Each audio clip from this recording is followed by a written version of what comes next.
सभी लोग जल्दी से कमेंट कर दें। मेरी वॉइस क्लियर आ रही है आप लोगों के पास? सब कुछ बेहतर है, क्लियर है। अगर शुरुआत करें क्लास की। Abdul Rahman Khan, very very good morning. हम बजट पर बात कर रहे थे सर।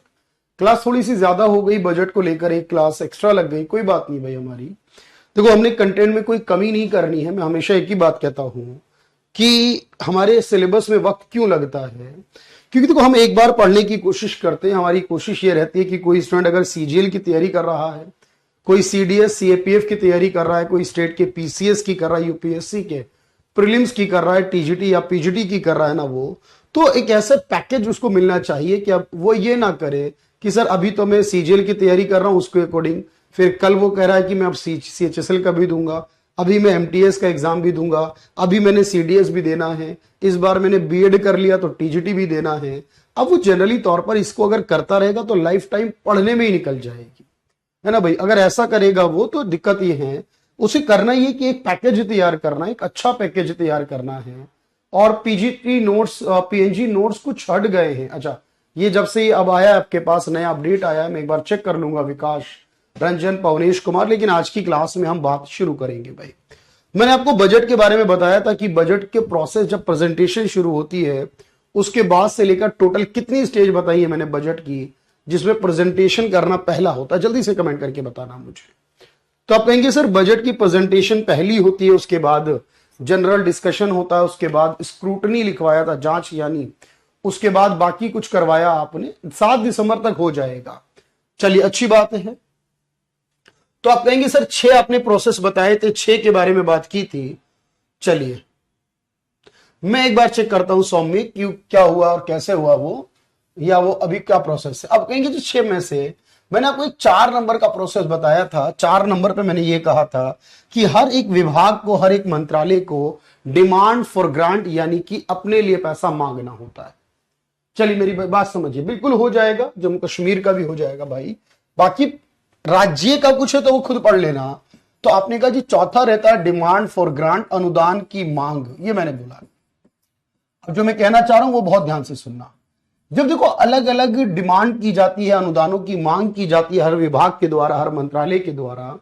अब यहां पर एक चीज आती है कि सर सब कुछ तो सरकार ही कर रही है, केंद्र ही कर रही है, लेकिन यहां पर राज्य सरकार क्या नहीं कर रही है। नोट्स अब जरूरी नहीं है, लेकिन अपडेट जरूरी है रवि, क्योंकि वीओडी के अकॉर्डिंग और लाइव में कुछ तो फर्क आ ही जाता है थोड़ा सा, वो अपडेट करना।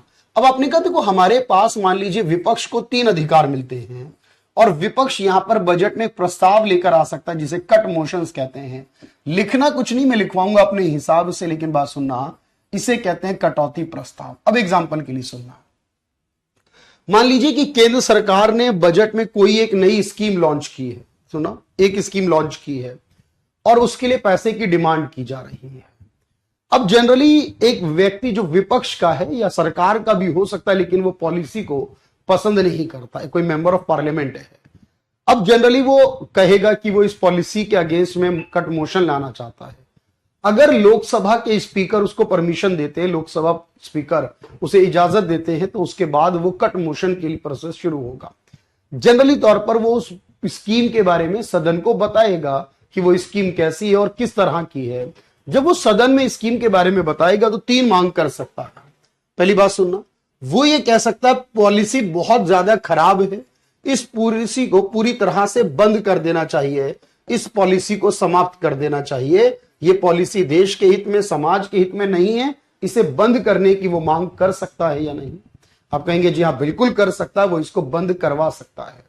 अब ध्यान से सुनना, दूसरा वो ये कह सकता है कि नहीं पॉलिसी ठीक है, पर पॉलिसी में कोई वर्ग, कोई समाज, कोई भी धर्म को छोड़ दिया गया, या पॉलिसी में ये अमेंडमेंट नहीं है। वो ये चाहता है कि पॉलिसी तो रहे लेकिन इसका बदलाव करा जाए, पॉलिसी में कुछ नए चीज जोड़ी जाए या हटाई जाए, कुछ भी पॉलिसी में परिवर्तन किया जाए या बदलाव किया जाए या सुधार किया जाए, वो ये भी मांग करवा सकता है सदन में उठकर। और तीसरा वो ये कह सकता है कि पॉलिसी ठीक है, बदलाव की जरूरत नहीं है, लेकिन पॉलिसी के लिए जो धनराशि दी गई है, पॉलिसी के लिए जो अमाउंट दिया गया उसको वो कम करवाना चाहता है, कि इसके लिए पॉलिसी का पैसा बहुत दिया गया वो कम होना चाहिए। मतलब एक जनरली विपक्ष का व्यक्ति ये 3 बात कह सकता है। ये तीनों क्या है, कट मोशन है सर इसका। अब मान लीजिए उसने पहली बात कही और पहली बात उसने कही कि ये पॉलिसी में ये कमियां हैं और ये सब खराबियां हैं, ये पॉलिसी को बंद कर दो। इसे कहते हैं पॉलिसी कट मोशन। इसे कौन सा मोशन बोलते हैं? Policy cut motion. मैं सारे क्वेश्चन कराता हूं क्लास में ताकि आपको ये बात समझ में आ जाए, पॉलिसी कट मोशन। अब यहां पर जब ये बातचीत हो जाएगी, उसके बाद यहां सदन में वोटिंग होगी। अगर वोटिंग में इसकी बात को मेजोरिटी मिल गई, इसकी बात को लोगों ने मान लिया, सहमत हो गए, जी हां ये पॉलिसी खराब है, हटवाओ इसे, अब इसको मेजोरिटी मिल गई, तो पॉलिसी हटाकर उसकी जगह कितने रुपए लिखे जाएंगे? 1 रुपया। यानी 1 रुपया ये इंडिकेट करेगा कि ये पॉलिसी बजट में आई थी, लेकिन बजट में पॉलिसी कट मोशन लाने के बाद ये पॉलिसी को हटाने वाले ज्यादा समर्थक बन गए, इसलिए इसको हटा दिया गया। 1 रुपए में कुछ होगा नहीं देश में, फिर भी ये मेंशन किया जा रहा है कि इसका मतलब पॉलिसी हट गई, इस बात का इंडिकेशन है। अगर वो ये कहता है कि पॉलिसी में ये बदलाव और सुधार करो, उसने अपनी बात कह दी, वोटिंग होगी और वोटिंग में उसकी बात को मेजोरिटी मिल गई, तब सरकार को बदलाव लाना पड़ेगा। फिर अब जब बदलाव लाएंगे वो तो टाइम लगेगा उसमें, इसे कहते हैं टोकन कट मोशन। और जब वो टोकन कट लाएंगे तब उसकी जगह लिखे जाएंगे 100 रुपए। इससे ये आइडिया हो जाएगा कि ये पॉलिसी आई थी और अब ये बदलाव के लिए गई है, बदलने के बाद आएगी तब इसका अमाउंट मिलेगा इसे, जब बदल कर आएगी तब इसके पैसे डिमांड होंगे, फिर वो पैसे दिए जाएंगे। यानी अभी ये फिलहाल पॉलिसी हट गई है, बदलाव के लिए गई है। एक है पूरी पॉलिसी हटानी पड़ेगी, एक में बदलाव करके लाना पड़ेगा, और तीसरे को कहते हैं इकोनॉमी कट मोशन। इसमें क्या होगा कि इकोनॉमी मतलब पैसे से रिलेट है, कि इसमें वो कह रहा है कि अमाउंट जो है वो ज्यादा है और इसकी बात को मेजोरिटी मिल गई, तो फिर नया वाला यानी कम वाला जो अमाउंट है वो लिखा जाएगा, फिर पुराना अमाउंट, ज्यादा वाला अमाउंट हटाना पड़ेगा और उसकी जगह नया वाला लिखना पड़ेगा। मेजोरिटी के लिए जो सिंपल मेजोरिटी है, मतलब वही 50% प्लस 1 वाली बात जो है इसके अंदर, वो स्पेशल मेजोरिटी इस वाले केस में नहीं चाहिए। तो अब यहां जो मेजोरिटी है वो सिंपल मेजोरिटी से पास हो जाएगा। अब आप कहेंगे ठीक है, यानी जनरली तौर पर तो हमारी जो विपक्ष को कोई ज्यादा काम नहीं मिलता है बजट के अंदर, बजट में एक ही काम ऐसा है जो विपक्ष को मिल रहा है, और वो है कट मोशन लाने का। अगर उसे लगता है कि कट मोशन लाया जा सकता है, क्योंकि अमूमन ये पास हो नहीं पाते, उसकी वजह यह है कि लोकसभा में जिसकी सरकार होती है अमूमन उसके पास बहुमत भी होता है। अब कोई अपनी ही सरकार में हो और अपनी सरकार के विरोध में वोट करे, ऐसा तो बहुत ही मुश्किल से होता है, ऐसा तो लगभग नामुमकिन के बराबर सा है। हो सकता है नो डाउट, क्योंकि लोग कहे कि हम सरकार के तो साथ हैं, लेकिन इस पॉलिसी में सरकार का साथ नहीं देंगे, ये पॉलिसी के लिए हम नहीं चाहते सरकार को साथ देना। ऐसा भी जैसे कई बार आप जेडीयू को देखेंगे, वो जेडीयू कई बार ऐसी बात कहती है, जनता दल यूनाइटेड है, टीडीपी है, ये सरकार के साथ हैं, लेकिन कई बार इनकी बातें ऐसी जो सरकार के अलग नजर आती है। वो पॉसिबिलिटी बन सकती है। ये 3 मेजोरिटी है। कुछ नई बात सीखने को मिली कि जैसे हम प्रस्ताव पढ़ते हैं अलग अलग कि अभी सरकार को विश्वास प्रस्ताव पास करना है, सरकार को ये वाला विश्वास अविश्वास प्रस्ताव मिला है, उसको पार करना पड़ेगा, फ्लोर टेस्ट करना पड़ेगा, ये सब बातें हैं। वैसी बजट में ये 3 बातें मैं जैसे कहूं वैसे लिखना, क्योंकि मैंने कहा हर बात कराना मेरी जिम्मेदारी। क्वेश्चन कैसा आएगा वो भी मैं आपको दिखाऊंगा, लेकिन उससे पहले आप इसे नोट करिए जैसा लिखा है, इसे नोट करिए।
रागिनी, समझ में नहीं आई आपको बात? क्यों नहीं आई आपको समझ में, ये बताइए मुझे। अच्छा, अभी मेरी क्लास जब से मैंने अभी लाइव की है, 3 बातें समझ में आई या नहीं? पहले मुझे एक बार दोबारा से बताइएगा। भाई देखो, क्लास में हर एक को बात समझ में आनी चाहिए। मुझे ये बताइए कि सरकार एक बजट लेकर आई है, बजट में बहुत सारी स्कीम लेकर आई है, क्या सरकार जो कहेगी वो पत्थर की लकीर होगा कि सरकार ने कहा हम ये योजना लेकर आना चाहते हैं, यही योजना आएगी, इतना ही पैसा इसको दिया जाएगा? क्या इसमें बदलाव किया जा सकता है? क्या इसको हटाया जा सकता है? आपके पॉइंट ऑफ व्यू से क्या लगता है, ये मुमकिन है या नहीं? तो आप कहेंगी सरकार जो है वो संसद से चलती है, हमारा देश संसद से चलता है, अकेली सरकार से नहीं चलता है। तो अगर कोई भी सरकार स्कीम लाई है, कोई पॉलिसी लाई है, तो क्या उस पॉलिसी में अगर कोई कमी है तो भी उसको लागू किया जाएगा? तो आप कहेंगे नहीं, ऐसा नहीं हो सकता। अगर कमी है तो उसको बदला जाएगा या फिर उसको हटा दिया जाएगा। ये दोनों पॉसिबिलिटी बन सकती है, हाँ या ना बताइए मुझे। देखो, समझने के लिए आपको खुद को भी थोड़ा सा ना एडवांस करना पड़ेगा, चीजों को रियलाइज करना पड़ेगा कि हाँ ऐसा हो सकता है। अगर सरकार बदलाव चाहती है, अगर अगर विपक्ष चाहता है कि ये पॉलिसी अच्छी नहीं है, ये पॉलिसी को हटाया जाना चाहिए, पॉलिसी को बदलाव चाहिए, और अगर विपक्ष समझ रहे होंगे बिल्कुल, अगर अपोजिशन वालों को इसका समर्थन मिल जाता है, मेजोरिटी मिल जाती है, तो फिर सरकार की मजबूरी है ना उसको बदलेगी। तो एक क्या मोशन होता है, एक मोशन ऐसा होता है, एक प्रस्ताव ऐसा लाती है विपक्ष, वो कहते हैं कि पॉलिसी खराब है, इसको हटाओ। और जब हटा दिया जाए पॉलिसी को तो उसे पॉलिसी कट कहते हैं, उसकी जगह 1 रुपया लिख दिया जाता है।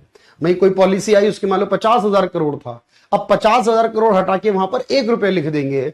जीरो नहीं लिखा जाता बजट में कभी पूरी तरह से, इसीलिए 1 रुपया ये दर्शा रहा है कि ये पॉलिसी आई थी, हट गई। अगर बदलाव के लिए गई है, बदलने के लिए गई है, चेंज होने गई है, तो 100 रुपए लिख देते हैं ताकि ये पता चल जाए ये पॉलिसी आएगी दोबारा से चेंज होने के बाद। अभी ये चेंज होने गई है, इसलिए इस पॉलिसी के नाम के आगे 100 रुपए लिखा रहेगा। बात समझ में आ रही है? और अगर कोई बदलाव किया जा रहा है कि पॉलिसी ठीक है, अमाउंट ज्यादा है, जैसे मनरेगा योजना है, अब सरकार ने मनरेगा के 80,000 करोड़ की डिमांड करी, वो हो गई। अब यहां विपक्ष कह रहा है कि 80,000 करोड़ क्या करोगे मनरेगा के लिए, वो तो 50,000 करोड़ का काम है, 80,000 करोड़ क्यों लोगे? तो अगर वो काम 50,000 करोड़ में हो रहा है, विपक्ष कह रहा है, तो फिर इस बात पे बहस होगी, बहस के बाद वोटिंग होगी। अगर वोटिंग में विपक्ष को समर्थन मिल गया, मेजोरिटी मिल गई, तो सरकार को क्या करना पड़ेगा, 80,000 हटा के 50,000 करोड़ लिखने पड़ेंगे। ये तीनों बातें हो सकती हैं बजट में, ये बात मैंने आपको सिखाई। यस कह देना एक बार, बात समझ में आ रही हो तो, कि 3 तरह के प्रस्ताव आ सकते हैं। अगर किसी पॉलिसी को हटाने समाप्त करने की बात होगी तो पॉलिसी कट, उसका नाम 1 रुपया। मैं दिलवा दूंगा, वो कुछ चेंज आया था, अपडेट की वजह से नहीं हो पाया वो सारे पीडीएफ। टोकन कट में किसी पॉलिसी में परिवर्तन करने, सुधार करने के लिए भेजा गया तो 100 रुपए मेंशन होंगे। और किसी पॉलिसी की धनराशि को घटाने, कटौती करने, कमी करने का प्रस्ताव आया तो उसमें नया वाला अमाउंट लिखा जाएगा। अब बात पूरी तरह क्लियर है? यस कह दीजिए एक बार सभी।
चलिए दोस्त, लिख गया, बहुत बढ़िया।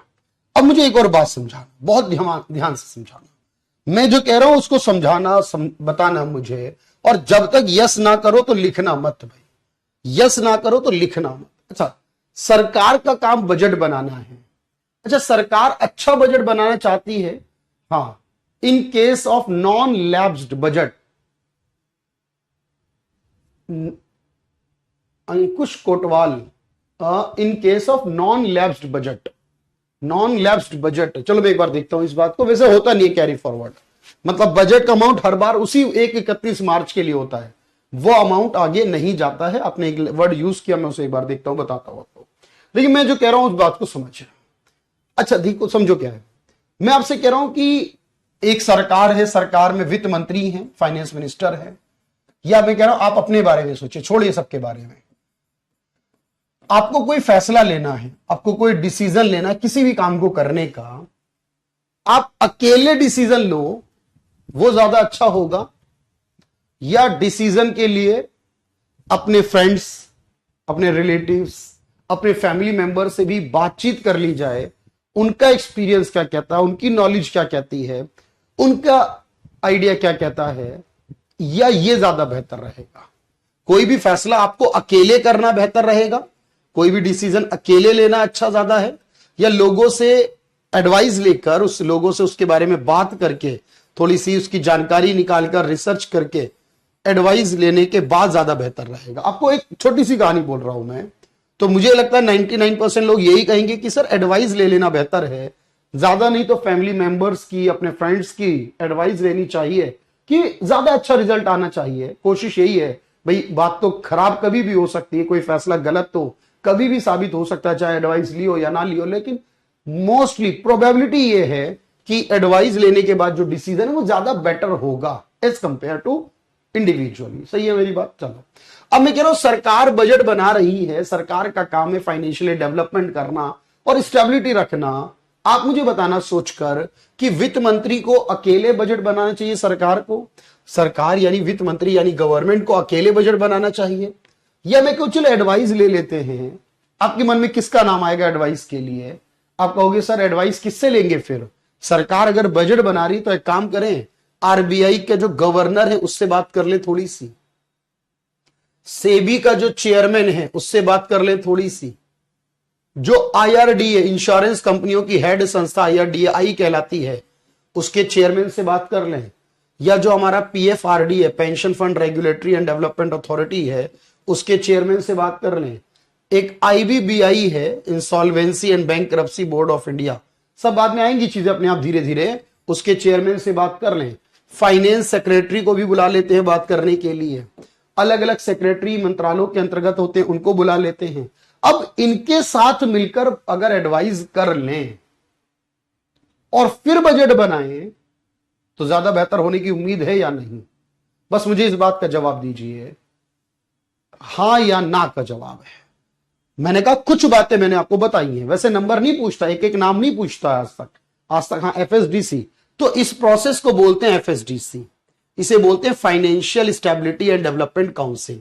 ये 2010 में बनाई गई, इससे पहले नहीं थी, इससे पहले ये नहीं होती थी। 2010 में जिस समय वित्त मंत्री प्रणब मुखर्जी थे हमारे, बाद में राष्ट्रपति भी बने प्रणब दा, आप जानते हैं इनका निधन हो चुका है, इनको भारत रत्न भी मिला है। तो ये जो प्रणब मुखर्जी थे ये उस समय वित्त मंत्री थे, तो इन्होंने एक ऐसी काउंसिल बनाई। अच्छा, ये काउंसिल हमारे ना तो संविधान में है, कॉन्स्टिट्यूशन में है, ना ही इसके लिए कोई कानून लाया गया है, स्टैट्यूटरी है। ये क्या करती है? एक एडवाइजरी है। क्या करती है? एडवाइजरी है। आप कहोगे अच्छा यानी ये क्या करती है सर? एडवाइस देती है। ये क्या है? एक एडवाइजरी है। ये क्या करती है? एडवाइस देती है। अब क्योंकि ये एडवाइस देने के लिए बनी हुई है, स्पेशली एडवाइजर है, तो इसकी बात को मानना या ना मानना ये तो सरकार पर है, लेकिन इनके साथ ग्रुप में बात की जाती है। इसके लिए अलग अलग सेशंस किए जाते हैं एफएसडीसी के, और जब ये FSDC council session meeting FSDC की होती हैं तो इससे काफी सारे बेटर रिजल्ट मिलते होंगे। काम तो अकेले भी हो सकता है, ऐसी कोई दिक्कत नहीं है, लेकिन सबके साथ मिलकर करें।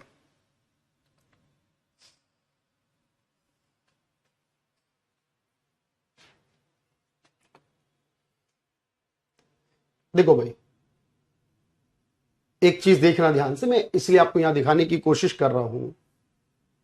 फाइनेंशियल स्टेबिलिटी डिवीजन है। अच्छा, इसमें काफी सारा रह गया, छोटे पॉइंट लिखे हैं, जैसे कि ये लिखा है press release of 28th meeting of FSDC. अगर आप इसे देख पा रहे हो, एफएसडीसी की 28वीं बैठक 2010 से लेकर अब तक 14 साल हो गए, 28वीं बैठक हुई थी कब, ये उसकी मीटिंग के बारे में दिया है 22 फरवरी 2024, यानी बजट से कुछ पहले इसकी बैठक हुई 28वीं। 27वीं मई 2023 में हुई थी, फिर अभी 28वीं हो चुकी है फाइनली। तो आपने कहा जी हाँ बिल्कुल ऐसा होता है, और इसके अंदर सारी इंफॉर्मेशन, सारी जानकारी हमें मिल जाती है। 28 मीटिंग जो है वो 21 फरवरी को, देखो यहां दिखा रहा है, उसके बाद उसकी रिपोर्ट जमा हुई शायद 22-23 फरवरी को। तो कितनी बैठक हो चुकी है? 28 हो चुकी है। अब ये क्या कर रही है, मुझे ये सोच के बताओ। आपसे मैं पूछना चाह रहा हूं, तो आप कहेंगे सर ये जो बनी है, ये जो काम कर रही है, इसका अर्थ ये बन रहा है, इसका मीनिंग ये बन रहा है कि ये अच्छी तरीके से काम करने की कोशिश कर रही। अगर अच्छे से करेंगी तो क्या होगा बताओ। तो आपने कहा ये एक एडवाइजरी है, संविधान में तो नहीं आती है, ये ना कानून में आती है, ना इसके लिए कोई अलग से पैसा दिया जाता है। इसका काम है स्टेबिलिटी को बेहतर करना, इसका काम है डेवलपमेंट करना, लोगों को फाइनेंशियली जानकारी देना, और ये जितनी भी इंस्टीट्यूशन वगैरह है उनको आपस में कोऑर्डिनेट करना, क्योंकि भी कोऑर्डिनेशन करने से, सहयोग करने से बहुत सारे काम बनते हैं। अब आरबीआई का कोऑर्डिनेशन सेबी से हो, आरबीआई का कोऑर्डिनेशन सरकार से हो, तो ज्यादा बेटर रिजल्ट आने की उम्मीद रहेगी। ये करना है इसके अंदर। अब आई बात समझ में। रागिनी, मनीषा, अब्दुल रहमान, अंकुश कोटवाल, चलिए बताइए मुझे। तो आप ये करेंगे क्लियर बात को, यस कहेंगे एक बार जल्दी से? तो लिखिए जरा, लिखिए जरा। Financial stability and development council होती है, इसकी रिकमेंडेशन 2008 में रघुराम राजन, जो आरबीआई में गवर्नर रहे बाद में, उन्होंने की थी। फिर इसे 2010 में उस समय के वित्त मंत्री प्रणब मुखर्जी ने बनाया था। ये सलाह देने के लिए लीगल एडवाइजरी बॉडी है, ये स्टैट्यूटरी नहीं, कॉन्स्टिट्यूशन, ना तो इसका कोई एक्ट है, ना इसका कोई संविधान से रिलेशन है। और ये वित्त मंत्री इसके हमेशा अध्यक्ष बनेंगे, जो भी देश का वित्त मंत्री है। इसके लिए कोई अलग से पैसा भी नहीं दिया जाएगा। और मैंने कहा अभी 2024 में इसकी 28वीं बैठक, अगर आप चाहो तो ये बात लिख सकते हो, इसकी 28वीं बैठक फरवरी 2024 में हुई है। अब इसे डन कर लीजिए।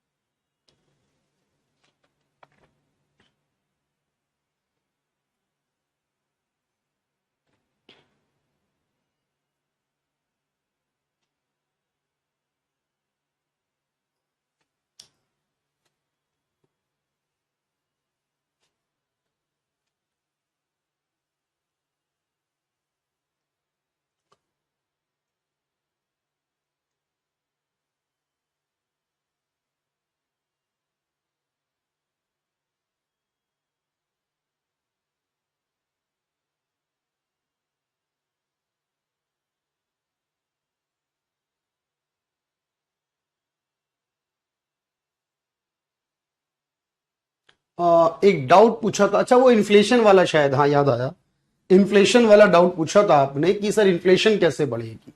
मैंने ये कहा था घाटे का बजट का जो महंगाई से संबंध है वो क्या है। देखो, घाटे का बजट का मतलब है आय कम खर्चा ज्यादा। जितनी आय है उतना खर्चा नहीं, खर्चा ज्यादा करना है तो कहां से आएगा? उधार से।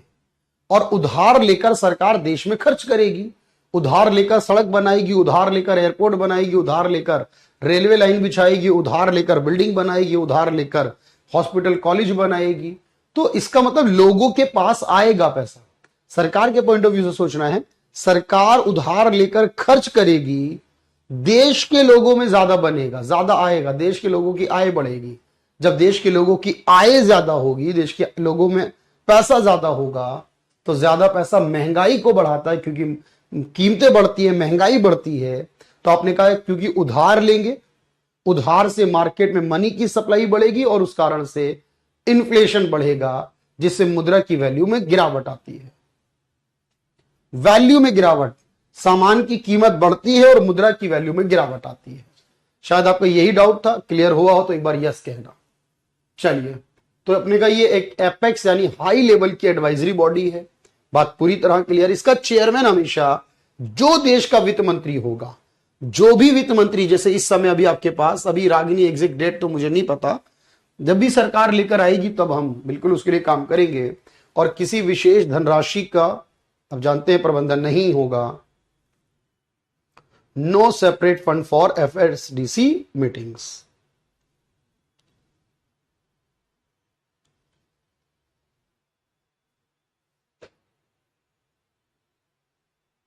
सर ये पीएनजी नहीं भाई, ये मैं कुछ कुछ बीच बीच में यूज कर लेता हूं, जैसे अभी काफी समय से हम एक टॉपिक पढ़ रहे हैं, तो ये क्लास की ही है, वैसे लिखी होती नहीं है भाई। तो जहां मुझे लगता है कोई अपडेट नहीं है, चेंज नहीं है कुछ बात, आप आराम से लिख सकते हो। जहां मुझे समझाने की ज्यादा जरूरत है वहां हो जाता, ये होती क्लास की ही है, ठीक है।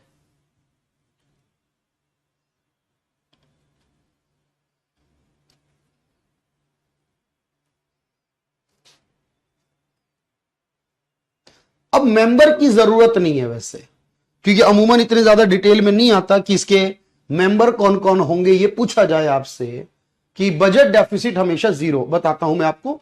डाउट क्लियर है अंकुश? मैं आपका भी डाउट बताता हूं, पहले इसको कर लेते हैं एक बार इसको क्लियर कर लेते हैं। अब आपने कहा जी इसका चेयरमैन तो हमेशा वित्त मंत्री होगा, बाकी के सारे मेंबर होंगे, सबने डन कर रहे हैं भाई यहां तक, अलग से कोई पैसा नहीं होगा। और मैंने कहा अगर आप चाहो तो एक और लाइन ऐड कर लो, एक लाइन और ऐड कर लो।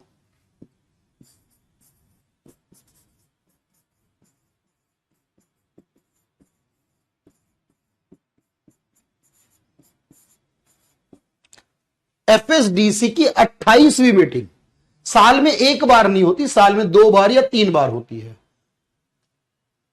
मैं और देखता हूं, 2 और थे तो मैं और देखता हूं भाई।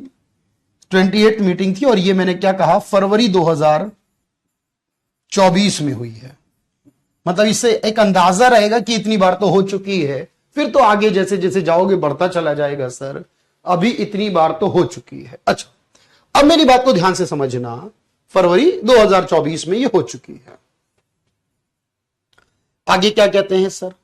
आगे ये कहा जाता है, ध्यान से सुन रहे मेरी बात, कि सर अब यहां पर एक बात आती है कि इसके अंदर हम क्या क्या काम करेंगे। जैसे अब मैं आपसे कहता हूं जिसका नाम पढ़ के बताओ मुझे, तो इसका ऑब्जेक्टिव जैसे अभी लिखेंगे, पहला लिखेंगे टू प्रमोट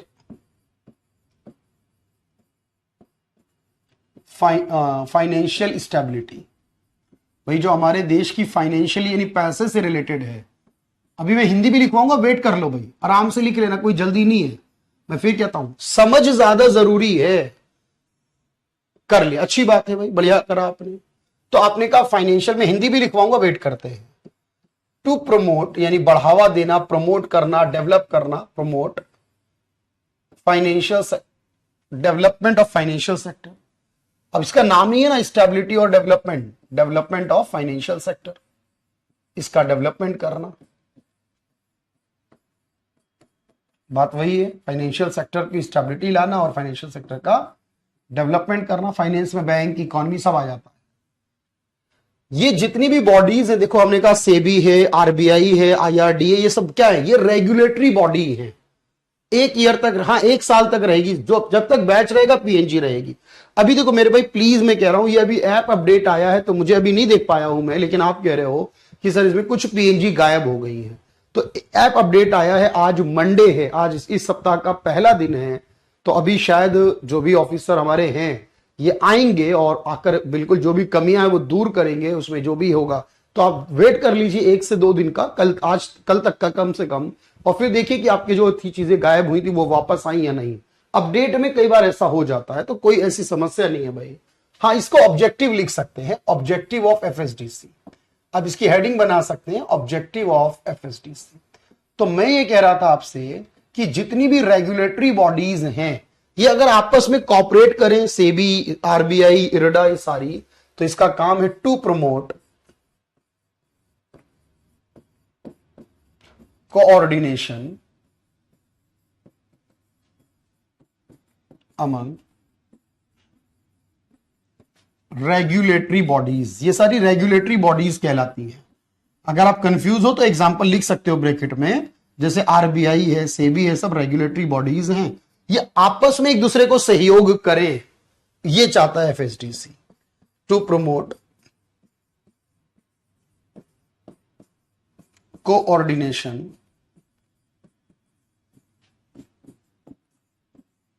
विद, और हमारे देश की संस्थाएं विद इंटरनेशनल बॉडीज जो हैं, जैसे वर्ल्ड बैंक, एडीबी, आईएमएफ, इनके साथ भी कॉपरेट करें। इंटरनेशनली बॉडीज हैं जो, उनके साथ कॉपरेशन करें कोऑर्डिनेशन बनाए, सहयोग करें, कोऑपरेट करें।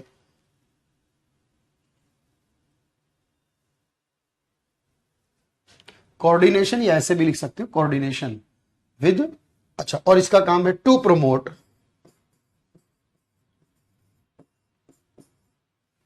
फाइनेंशियल लिटरेसी, लोगों को फाइनेंशियल लिटरेसी हो, फाइनेंशियल इंक्लूजन हो, लोगों को ज्ञान हो फाइनेंस की नॉलेज के बारे में, to promote financial literacy and financial inclusion. अब ये हैं, और भी हो सकते हैं, मैंने कहा 4-5 आप लिख लीजिए।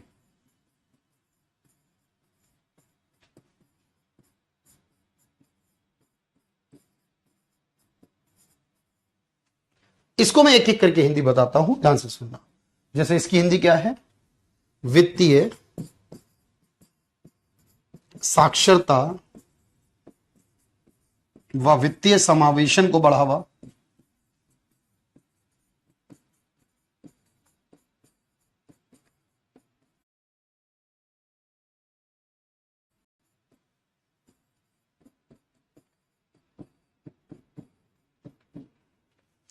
अंतरराष्ट्रीय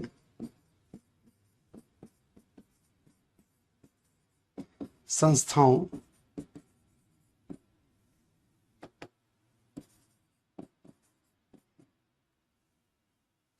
या संस्थानों के साथ सहयोग को बढ़ावा, या नियामक संस्थाओं के मध्य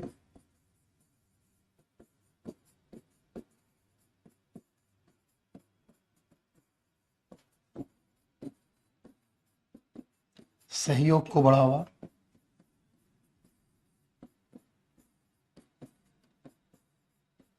या वित्तीय क्षेत्र के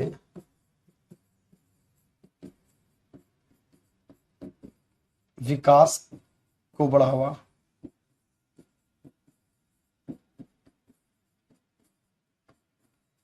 या वित्तीय स्थिरता को बढ़ावा।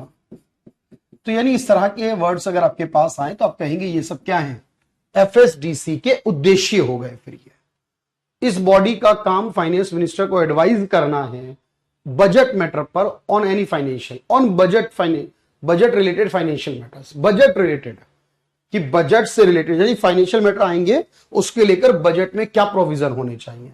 तो स्पेसिफिकली सिर्फ बजट नहीं बोलो आप इससे, क्योंकि इसके नाम में कहीं भी नहीं कहा, फाइनेंशियल स्टेबिलिटी है, financial stability and development council. 4-5 number का मतलब क्या है, देखो 4-5 का मतलब, देखो बहुत सारे काम हैं जो एक जैसी संस्थाएं आपस में करती हैं। अब जैसे मैं कह रहा हूं आरबीआई का संबंध सेबी से, आरबीआई है, सेबी है, आईआरडीए है, और भी है बहुत सारी।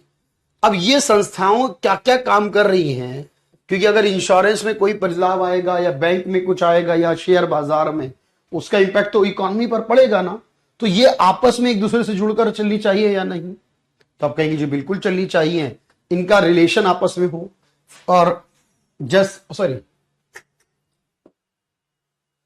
सॉरी ये ऊपर वाला है ना, मैंने ध्यान नहीं दिया, अच्छा। और जैसे मैं कहूं हमारे देश की संस्थाएं वर्ल्ड बैंक से, अब वर्ल्ड बैंक जो भी कुछ कर रहा है उसके साथ, आईएमएफ से, डब्ल्यूटीओ से, अब इनके साथ हम कोऑपरेट करेगा, इनके साथ चलेगा, इनके पॉइंट ऑफ व्यू क्या उनको देखेगा, तो हम ज्यादा बेहतर रिजल्ट लेकर आ सकते हैं, क्योंकि वर्ल्ड में इनका इंपैक्ट है, देश के अंदर आरबीआई सेबी का इंपैक्ट है। तो इनको कोऑर्डिनेट करते हुए चलना, इस मीटिंग में आपस में एग्रीमेंट करते हैं बहुत सारे, और किसी भी मुद्दे पर अपनी राय रखते हैं। तो सेबी के चेयरमैन क्या कह रहे हैं किसी पॉइंट ऑफ व्यू पर, आरबीआई गवर्नर क्या कह रहे हो, फिर एक बीच का रास्ता जिसपे दोनों एग्री करते हुए निकल आएगा, यानी आपस में कोऑर्डिनेशन हो जाएगा।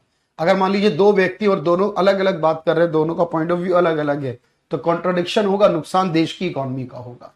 इसलिए एक बीच का रास्ता अगर इस तरह से है तो निकाला जा सकता है। चलिए भाई, तो इनके सहयोग को बढ़ाना, अंतरराष्ट्रीय संस्थानों के साथ सहयोग को बढ़ाना, ये है हमारे देश के एफएसडीसी का। एक पॉइंट बाकी है, जो मेन पॉइंट बाकी है एक, वो क्या है देखो, अब हमारे देश का जो घाटा है वो लगातार बढ़ता चला जा रहा है।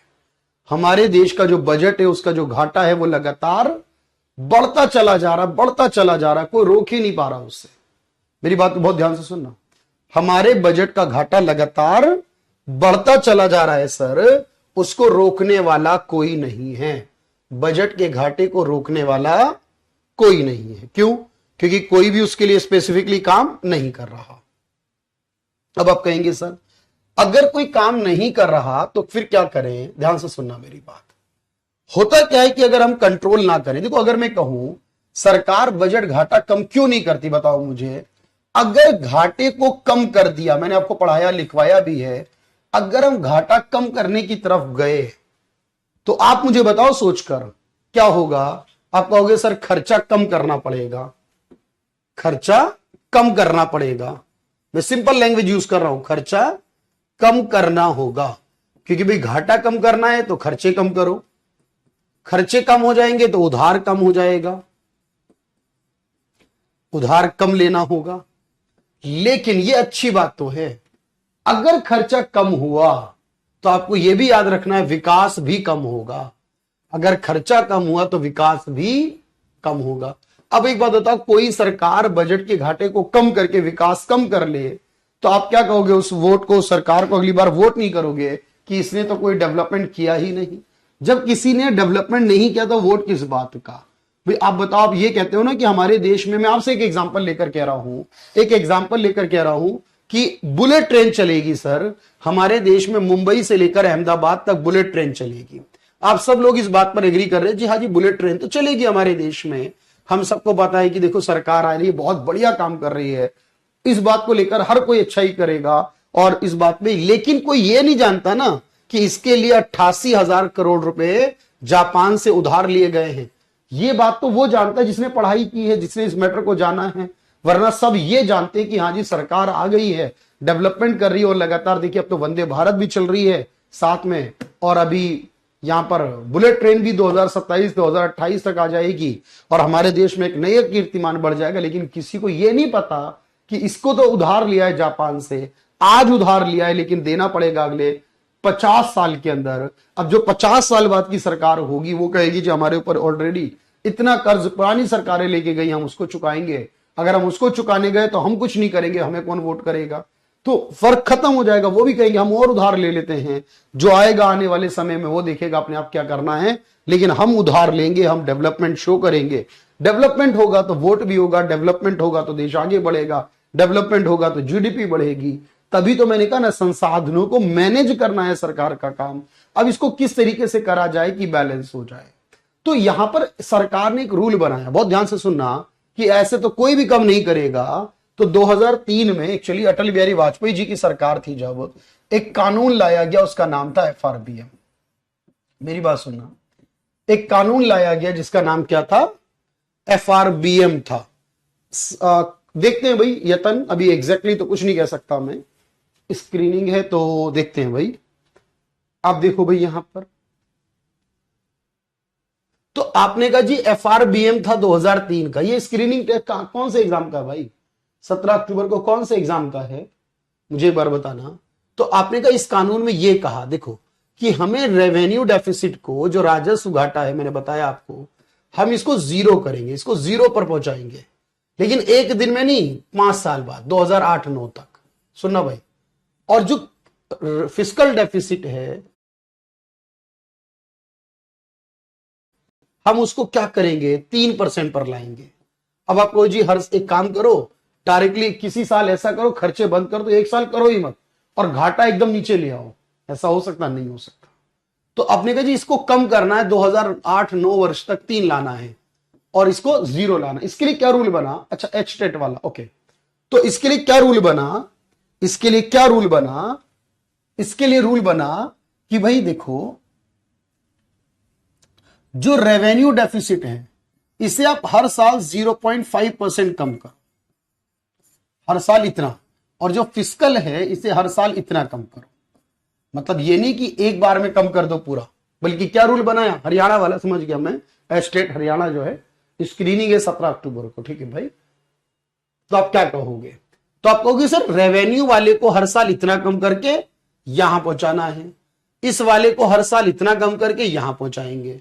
अब 2008-9 की बात थी, तब होना था। आज 2024 चल रहा है सर, अभी तक नहीं हुआ। बीच में थोड़ा थोड़ा कम हो रहा था लेकिन फिर बढ़ जा रहा था, और कोरोना के काल में ये बहुत आगे चला गया। इस वजह से अब तो कंट्रोल के बाहर जा चुका है। अब सरकार कह रही है कि भाई हम इतना तो नहीं कर पाएंगे। अब सरकार कह रही है जिस तरीके से कोरोना के बाद से 2025-26 तक हमारा लक्ष्य ये है कि हम इसे 4.5% के नीचे लाएंगे। मतलब जो करना था 2008-9 में, अभी भी सरकार कह रही है कि हम 2025-26 में इसको 4.5 से नीचे ला पाएंगे अगर सब कुछ सही रहा तो। अच्छा चलिए कोई बात नहीं। तो आपने कहा 4.5% से कम लेकर आने का लक्ष्य रखा। अभी इसको तो बहुत दूर है, भूल जाइए। तो इसीलिए कहा गया एक FRBM कानून 2003 में आया था, 4 में लागू हुआ, ये लक्ष्य रखे गए, हर साल इतना कम करके यहां पहुंचना है। अच्छा इसमें एक और बात ध्यान से सुनना मेरी, इसमें सरकार ने एक और बात कही कि हर साल आपको ना 4 चीजें देनी है। हर साल आपको 4 चीजें बतानी होंगी, मैं लिखवाऊंगा अभी। यानी हर साल आपको यह बताना है कि आपका रेवेन्यू डेफिसिट कितना परसेंट है, हर साल यह बताना है कि फिस्कल डेफिसिट कितना परसेंट है, हर साल यह बताना है कि आपका टैक्स और आपका जो डेप्ट है वो जीडीपी का कितना परसेंट है, और आपको जो टैक्स मिलता है वो जीडीपी का कितना परसेंट है। क्योंकि सरकार ने एक और बात कही कि हमारे ऊपर कर्ज बढ़ता जा रहा है ना लगातार, हमारे ऊपर कर्जा 60% से ज्यादा नहीं होना चाहिए। ये 3 लक्ष्य रखे गए थे। रेवेन्यू को कितना करना है, रेवेन्यू डेफिसिट को, राजस्व घाटे को 0 पहुंचाना, नहीं हुआ। फिस्कल डेफिसिट को कितना करना है, 3%, नहीं हुआ। डेप्ट को कितना करना है, 60% जीडीपी का, अभी 100 के भी ऊपर जा चुका है। मतलब लक्ष्य तो बने पर पूरे नहीं हो पाए, ये कह सकता हूं मैं। तो आपने कहा जी कोई बात नहीं, और इसमें भी ये रूल बना कि 60 में 40 केंद्र पर और 20 राज्यों पर होना चाहिए, इससे ज्यादा नहीं। और हर साल कितनी इंफॉर्मेशन आपको बतानी है, हर साल ये 4 बतानी। अब मान लो मैं कह दूं क्या इसमें प्राइमरी डेफिसिट बताना जरूरी है, आप कहोगे नहीं। क्या इसमें इफेक्टिव रेवेन्यू डेफिसिट बताना जरूरी है, आप कहोगे नहीं। क्या इसमें मोनेटाइज डेफिसिट बताना जरूरी है, आप कहोगे नहीं। नहीं है ना। बजट डेफिसिट 0 क्यों होता है, ये सवाल भी पूछा था किसी ने, याद आया मुझे, चलो बता दूं। देखो बजट डेफिसिट मैंने कहा सारी इनकम और सारे खर्चे जोड़ने के बाद डिफरेंस क्या होगा। अब मैं आपसे कह रहा हूं कि आप खुद सोचिए पहले, अंकुश आपका ही दशा है सवाल, कि आपने टोटल खर्चा करने 10 लाख, आपकी खुद की इनकम है 8 लाख, आपने उधार भी ले लिए 2 लाख। अब जब उधार ले ही लिए तो आपके उधार लेकर खुद की इनकम से 10 लाख ही हो जाएंगे, क्योंकि भाई जितना खर्चा उतना ही आप इनकम बनाओगे ताकि उधार लेकर पूरा करोगे उसे। जब उधार लेने के बाद, क्योंकि उसमें इंक्लूडिंग है डेप्ट का, देखो फिस्कल डेफिसिट में डेप्ट एक्सक्लूडेड है, तो जो बचता है वो डेप्ट के बराबर बचता है। लेकिन बजट डेफिसिट में वो इंक्लूडिंग डेप्ट होता है, क्योंकि उसमें कहीं घटाने की बात तो नहीं की गई थी। अब जब इंक्लूडिंग है तो वो बराबर ही हो जाते दोनों इनकम और खर्चे, तो डिफरेंस 0 ही निकल कर आता है उसका हमेशा। तो budget deficit always show to 0, हमेशा 0 नजर आएगा। तो आपने कहा जी ये तो बहुत अच्छी बात है, सरकार ने कोशिश तो की कि बजट का घाटा कम हो जाए। जो हमारी आरबीआई है, हमारी फिस्कल पॉलिसी सरकार है, और जो मॉनेटरी बनाता आरबीआई, उसके बीच कोऑर्डिनेशन हो जाए, अच्छी ट्रांसपेरेंसी आ जाए, घाटे कम खर्चे कम। देखो हमारे एक ट्रांसपेरेंसी का भी मुद्दा है ना भाई, सोचिए हमारे यहां ट्रांसपेरेंसी अगर आएगी तो बहुत सारे खर्चे जो जानबूझकर ज्यादा बताए जाते हैं वो कम बताए जाएंगे। फिर भाई अभी हमारे देश में क्या होता है, किसी काम पे खर्च होते हैं 100 रुपए, सरकार उसका रिपोर्ट बना के देती है 200 रुपए, 250 रुपए, 300 रुपए। आपने कभी कभी देखा होगा कि पता चला ये मीटिंग हुई थी, 1 कप चाय की लागत 2000 रुपए। वो बिल तो बनाना है, बिल बनाया और लगा दिया, कौन चेक करने वाला है। फिस्कल डेफिसिट प्लस नहीं भाई, गलत आएगा। फिस्कल डेफिसिट और डेप्ट जोड़ लोगे तो डबल फिस्कल डेफिसिट हो गया, यहां तो 0 आना चाहिए। फिस्कल डेफिसिट माइनस डेप्ट कर दिए, और जब डेप्ट ही फिस्कल डेफिसिट है वो दोनों आपस में माइनस होंगे तो 0 आएगा। वो बेकार वाले स्टेटमेंट, उसका कोई जरूरत नहीं है फिर। तो आपने कहा जी ये खर्चे कम करने के लिए जरूरी है क्या आ जाए, ट्रांसपेरेंसी। ट्रांसपेरेंसी आएगी तो खर्चे कम होंगे। अच्छा एक और समस्या हमारे पास वो ये है कि हमारा मैनेजमेंट अच्छा नहीं है। जैसे आप कहोगे सर हमारे यहाँ एक ही खर्चा कई कई बार होता है। जैसे एक एग्जांपल के लिए, एक सड़क बनी और सड़क बनाने का खर्चा, बहुत ध्यान से सुनना, यूरोप वगैरह देशों में ये थोड़ा फायदा होता है, बच जाता है।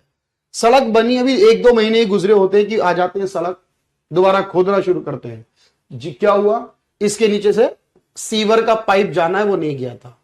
अब वहां सीवर का पाइप डालेंगे, फिर सड़क बनाएंगे, सड़क बनाने का खर्चा 2 बार, फिर आ जाएंगे कुछ दिनों के बाद, इसके नीचे से पाइपलाइन जानी है, पानी की लाइन जानी है, वाटर लाइन जानी है, फिर आ जाएंगे इसके नीचे से कोई और सा वायर जाना, इसके नीचे से गैस की लाइन जो जाती है, गैस वगैरह के भी पाइप जाते हैं, वो जाएंगे। मतलब एक ही काम को एक बार प्रॉपर तरीके से नहीं करते, यहां अच्छी तरीके से मैनेज नहीं करते, इस कारण हर काम को करने के डबल खर्चे आते हैं। बोलो ऐसा होता नहीं, हर जगह ऐसा होता है। अभी सड़क बनी होती नहीं है, उससे पहले उसको खराब करने वाले आ जाते हैं कि इसमें पाइप जाना है, तो पहले पाइप डाल लेते। ये क्या कोऑर्डिनेशन की कमी है। अगर सबको ये पता हो कि भाई इस रूट पे ये, इस काम में ये काम होना है, तो एक बार सीवर का काम, एक बार पानी का काम, उसके बाद प्रॉपरली सब कुछ होने के बाद, हाँ एक समय के बाद जरूरत होती है कि ये चीजें रिप्लेस करती हैं, पाइप रिप्लेस करते हैं, सब चीजें रिप्लेस करती हैं, बजट रिप्लेस होता है, यानी चेंज आएगा थोड़े समय बाद, लेकिन तुरंत के तुरंत उस खर्चे को डबल कर देते हैं। क्योंकि भाई अगर खर्चा नहीं करेंगे तो घोटाला कहां से, भाई हमें कुछ भी घोटाला भी दिखाना पड़ेगा, कहीं पैसे बचाने पड़ेंगे, तो कुछ काम भी तो दिखाना पड़ेगा ना। सरकार यही तो करती है ना, हर बार कुछ ना कुछ दिखाती है, ये काम करा और उसी में पैसे बचाती है फिर। तो अल्टीमेट आपने कहा ये सारे काम होने जरूरी हैं, तो बजट के घाटे को कम करने के लिए जरूरी ये है कि हम इसको रूल्स को लागू करें। अब इसको ध्यान से लिखिएगा, ऐसा ही होता है भाई।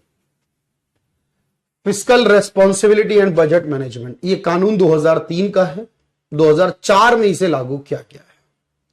इसका काम है बजट के घाटे को कंट्रोल करना, आरबीआई की और सरकार की पॉलिसी में कोऑर्डिनेशन, समन्वय, सहयोग लेकर आना, ट्रांसपेरेंसी लाना, अच्छा मैनेजमेंट करना।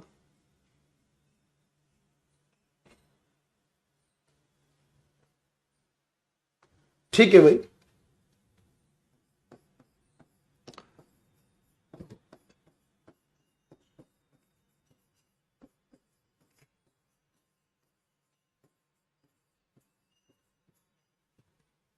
और 2004 से ये एप्लीकेबल हुआ, लागू हुआ।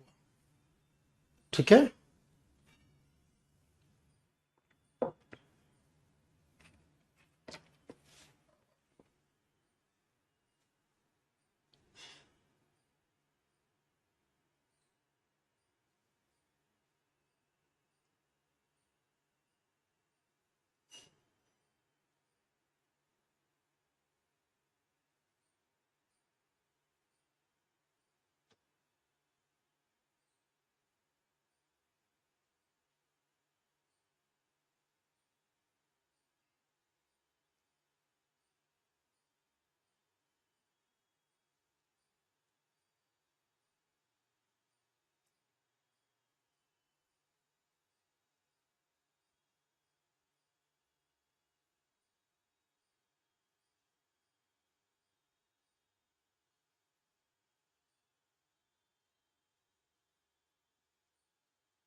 चलिए भाई, डिफरेंस क्या है मॉनेटरी और फिस्कल में। देखो, फिस्कल पॉलिसी को सरकार बनाती है, फिस्कल को गवर्नमेंट जो बनाती है, जो बजट वो फिस्कल है, और जो आरबीआई बनाता है जिसमें CRR, SLR, repo, reverse repo.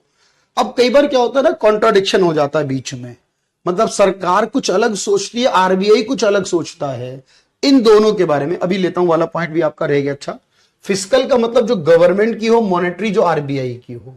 Transparency लाएंगे तो खर्चे बचेंगे, अच्छा मैनेजमेंट करेंगे तो खर्चे बचेंगे, कोऑर्डिनेशन करेंगे तो खर्चे, घाटे को कम करना है, किसी भी तरह से घाटे में कमी लेकर आनी है।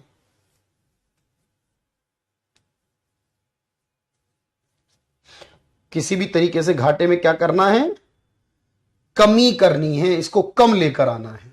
अच्छा, बात समझ पा रहे हैं मेरी? फाइनेंशियल इंक्लूजन कहते हैं, देखो अंकुश, लोग फाइनेंशियल इंक्लूजन मतलब हर किसी को फाइनेंशियली कनेक्ट करना। फाइनेंशियल इंक्लूजन मतलब हर एक इंसान के पास फाइनेंस से related, like banking, credit, insurance, share, ये सब की जो है हमारे पास, वो हमारा नॉलेज यानी सबको इससे जुड़ा हुआ होना चाहिए। जैसे हम कहते हैं कि जनधन योजना क्यों लाई गई थी, ताकि जिसके पास बैंक अकाउंट नहीं है वो बैंक अकाउंट ओपन कराए और बैंकिंग के साथ जुड़ जाए हर एक व्यक्ति को। यहां भी एक सड़क को बिल्कुल यही कहा है ना। तो ये हर जगह चलता है। तो आपने कहा ये करेंगे। अब देखो मेरी बात समझो, मैंने कहा फिस्कल को क्या करना है, हर साल कितना कम करना है, 0.3, और इस तरीके से कहां पहुंचेगा, 3% पर पहुंच जाएगा।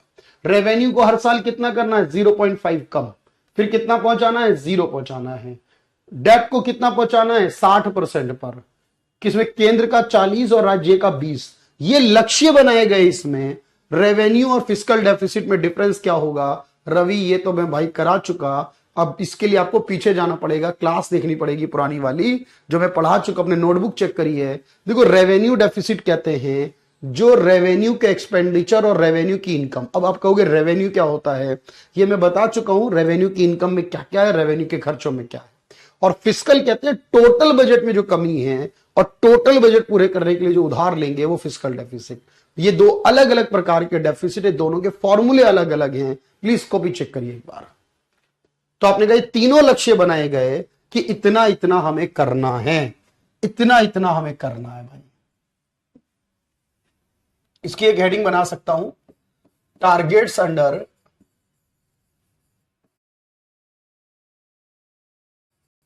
FRBM act. जो एफआरबीएम एक्ट लाया गया उसमें ये 3 टारगेट बताए गए हैं। फिस्कल डेफिसिट का टारगेट था, रेवेन्यू डेफिसिट का टारगेट था। देखी है, समझ नहीं आ रहा, कोई बात नहीं, वो मेरे काम है समझाने का। देखो आपने एक तो ये निकाला टोटल इनकम कितनी है, टोटल खर्चा कितना है, और जो डिफरेंस है वो उधार लेंगे। रवि बोलो हाँ या ना। भाई आपका टोटल इनकम, टोटल खर्चा कितना है और जो डिफरेंस है वो उधार ले लेंगे। ये तो हुआ फिस्कल डेफिसिट टोटल से। मैंने कहा सिर्फ रेवेन्यू नेचर का खर्चा, वो खर्चे जिससे सरकार की एसेट, इसमें इन्वेस्टमेंट का और उधार वाला खर्चा नहीं जुड़ता। उसके अलावा सरकार सब्सिडी, स्कॉलरशिप, ये सब जो देती है, जो रेगुलरली खर्च होने वाला है वो रेवेन्यू एक्सपेंडिचर, और जो रेगुलरली आने वाली इनकम है जैसे टैक्स वगैरह की इनकम, इनके बीच का डिफरेंस निकाला जाता है। जब रेवेन्यू एक्सपेंडिचर और रेवेन्यू रिसिप्ट का डिफरेंस निकाला जाता है वो रेवेन्यू डेफिसिट है। जब टोटल बजट में डेफिसिट निकाला जाता है वो फिस्कल डेफिसिट है। ये इसका तरीका है भाई। ठीक है, तो डेप्ट को कितना करना है, जीडीपी का 60% तक लाना है। डेप्ट टू जीडीपी, जीडीपी कितना आना चाहिए, 60%।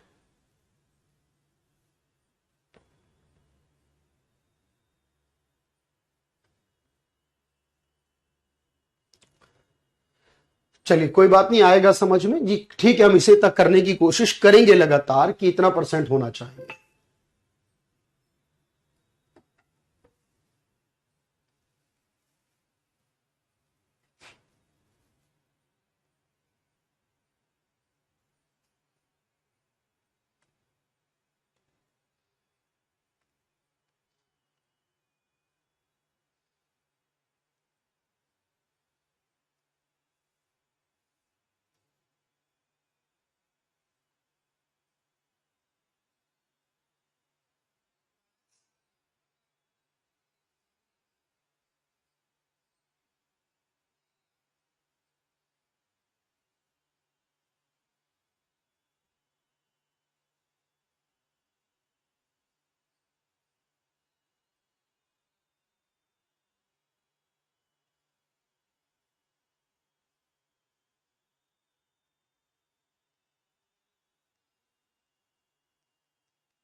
चलिए भाई, डेट टू जीडीपी का मतलब होता है, डेट का मतलब होता है उधार।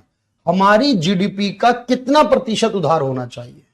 जैसे हमारी जीडीपी कितनी है, लगभग $4 ट्रिलियन, तो हमारे ऊपर उसका उधार कितना होना चाहिए? 60% तक, उससे ज्यादा नहीं। ये लक्ष्य था, लेकिन हम कहते हैं ना, लक्ष्य आया तो था पर उसको पूरा नहीं किया हमने।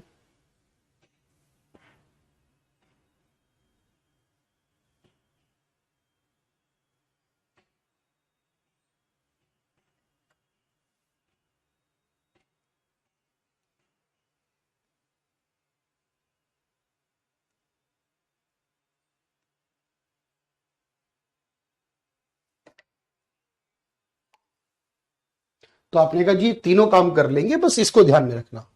अच्छा, एक बात याद रखना, इसमें ये भी चार बातें कही, ये हमें हर बार बताना पड़ेगा, इतना इतना हुआ। लेकिन अगर कभी युद्ध हो जाए, कोई आपदा आ जाए, कहीं कृषि गिरावट आ जाए या सुधार करने पड़े, तब ये कानून लागू नहीं होगा। अब आप कहोगे मुझे इस चारों में से एक बार बताना, बस जल्दी से देख के बताना, अभी मेरी बात एक बार बताना देखकर कि सर इनमें से अभी कोरोना काल में घाटा बहुत ज्यादा बढ़ गया था, वो कौन सी वजह थी बताओ? इन चारों में से कौन सी वजह थी जिसकी वजह से घाटा बहुत ज्यादा बढ़ गया था? चारों में से बताओ कौन सी वजह थी? जीडीपी क्या होती है, नेशनल इनकम के चैप्टर में बताऊंगा, अभी थोड़ा सा वेट करते हैं। तो जीडीपी यानी ग्रॉस डोमेस्टिक, यानी देश की टोटल इनकम जो है। अब आप कहोगे सर इसे नेचुरल डिजास्टर कह सकते हैं, क्योंकि प्राकृतिक आपदा कह सकते हैं, अचानक से बीमारी आ गई, नेचुरली होती है बीमारी। तो अब वो बीमारी जब आई तो अचानक से लोगों के काम बंद करने लॉकडाउन लग गया। अब जब लॉकडाउन लग गया तो फिर खर्चे तो बढ़ने ही है, खर्चे ज्यादा हो गए, सरकार के कमाई बंद हो गई, कोई काम नहीं करेगा तो टैक्स भी नहीं दे पाएगा। तो इस ऐसी परिस्थितियों में फिर इस कानून के हिसाब से आप नहीं चल सकते। बाकी नॉर्मली आपको इस कानून के हिसाब से हर बार करना, मतलब कोई ना कोई वजह आ ही जाती है, और जब वो वजह आती है तो फिर हमारा घाटा बढ़ जाता है। तो हर साल हमें चार बातों को दिखाना है, दर्शाना होगा। हर साल हमें ये चार चीजों को दिखाना और दर्शाना होगा।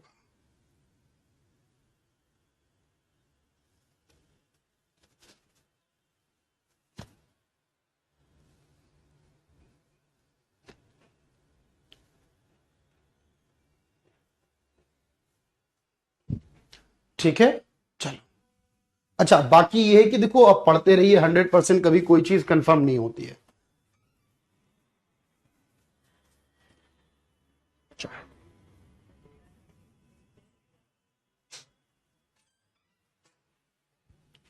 चलिए दोस्त, बाकी जितना पढ़ते रहोगे, जैसे आप पढ़ते रहोगे, वैसे वैसे सारी चीजें आपको मिलेंगी, समझ में आएंगी। और देखो मैं हमेशा कहता हूं 100% कभी कोई चीज एक बार में नहीं होती। आप जैसे जैसे काम करोगे, जैसे जैसे तैयारी करोगे, वैसे वैसे चीजें अपने आप बेहतर होती चली जाएंगी।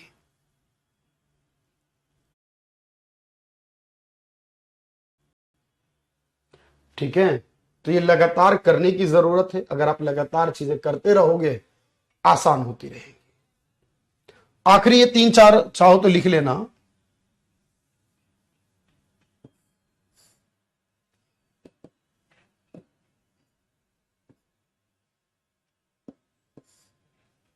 कभी कभी ये तीन इंफॉर्मेशन आ जाती है, लास्ट लिख लेना तीन। बजट में भाई बहुत करा दिया मैंने, अपनी तरफ से कुछ भी नहीं छोड़ा मैंने बजट में। देखो जब भी बजट आता है ना, हमेशा याद रखना, तो बजट में मैंने क्या बताया था, याद करो, पुरानी वैल्यू को कुछ नहीं माना जाता, पुरानी वैल्यू को जीरो माना जाता। हाँ, न्यू प्रैक्टिस बैच का भी कुछ नहीं पता रवि, पर प्रैक्टिस बैच आता है सिर्फ टीजीटी पीजीटी वालों का, बाकी सबकी प्रैक्टिस यहां हो जाती है प्रॉपरली। टीजीटी पीजीटी कुछ और ही मांगते हैं डिमांड, तो वो इसके लिए आता बस, बाकी के लिए जरूरत नहीं पड़ती। ठीक है, आप इसे कर लो अच्छे से। यानी बजट जब भी शुरू होता है, हमेशा पुरानी वैल्यू को, मैंने क्या बोला था, क्या मान लेते हैं, जीरो। अब जो भी आता है वो 1 अप्रैल से आता है, पुराना जीरो, नया 1 अप्रैल से, फिर पुराना जीरो, फिर नया 1। हर साल यही होता है सर, है ना, हर साल यही होता है। पुरानी वैल्यू को कभी भी जोड़ा नहीं जाता। आप बस इसको लिख लीजिएगा। जेंडर वाले में महिलाओं के लिए बजट आ गया जैसे, तो ये जेंडर वाला हो गया। जब आउटकम मतलब रिजल्ट दिखा दिया तो आउटकम वाला हो गया। मैं कह रहा हूं ना, ये बहुत रेयर आता है पीजीटी के लिए, अगर हाथ तो लेना, वरना मत लेना भाई। ऐसा नहीं कि हम चाहें कि हर कोई बस बैच लेता रहे, बाकी सबके लिए यहां, और पीजीटी की डिमांड थोड़ी ज्यादा है, लेवल थोड़ा डिफरेंट है, कंटेंट यहीं से बनेगा पर पैटर्न कुछ अलग होगा। तो आपने कहा जितने बजट आते हैं सारे जीरो बेस्ड होते हैं, सबकी पुरानी वैल्यू जीरो मानी जाती है। हर बार नए साल का बजट आता है। 87-88 में ये कॉन्सेप्ट इंडिया में भी आ गया था, कोई दिक्कत नहीं है। जेंडर मतलब जेंडर के आधार पर, जैसे महिलाओं के लिए बजट अलग से पेश किया जाए कि भाई ये पैसा महिलाओं के लिए होगा। मैं एनालिसिस करवाऊंगा, आप मुझे क्वेश्चन भेज दीजिए। आप मुझे अंकुश कोटवाल, आपके पास नंबर मेरा होगा, आप मुझे पीसीएस जम्मू कश्मीर के जो हैं वो पेपर भेज दीजिए, 2-4 पेपर भेज दीजिए, 2 भेज दीजिए, 1 भेज दीजिए, ताकि मुझे एक एनालिसिस मिल जाए। क्योंकि मैंने नेट पे बुक सर्च की थी जम्मू कश्मीर के लिए, इकोनॉमिक्स पीसीएस के लिए, वो कोई अवेलेबल नजर नहीं आ रही मुझे। तो मुझे अगर आप देंगे ना, मैं लेवल जस्ट देख लूंगा एक बार, वरना तो आप जानते हैं हमारे क्वेश्चन का स्टैंडर्ड बहुत अच्छा रहता है। नॉलेज वही होती है, लेकिन थोड़ा सा आपके भी क्वेश्चन ऐड कर दूंगा ना उसमें, तो आपको और अच्छा फील होगा। स्टेट वगैरह के तो मैंने ऑलरेडी देख रहा हूं, इसमें लगातार आते रहेंगे आपके। चलिए आज के लिए इतना रखते हैं, बढ़िया रहेगा, सब कुछ मजेदार रहेगा। कल मिलते हैं, कुछ नई बातें उससे शुरू करते हैं। बहुत दिन से पढ़ रहे थे इस चैप्टर को, नहीं है नंबर, कोई बात नहीं, आप सभी इस नंबर को रखिए अपने पास सेव करके भाई, ठीक है। लेकिन बहुत अर्जेंट हो, जब मैं कुछ कहूं तभी आप इसको करें यूज, वरना ना करें, ठीक है। केवीएस का तो मैं कराता ही रहता हूं, बीच बीच में कराता ही हूं, केवीएस का, टीजीटी का, पीजीटी का, ये सब मैं आपको लगातार कराता ही रहता हूं, कोई दिक्कत नहीं भाई उसमें। ये 1-2 राज्य जो है ना, उन राज्यों के लिए खास करना पड़ता, वरना केवीएस एनवीएस सब होता रहेगा, सब क्वेश्चन है मेरे पास ऑलरेडी। चलिए, thank you everyone, thank you so much.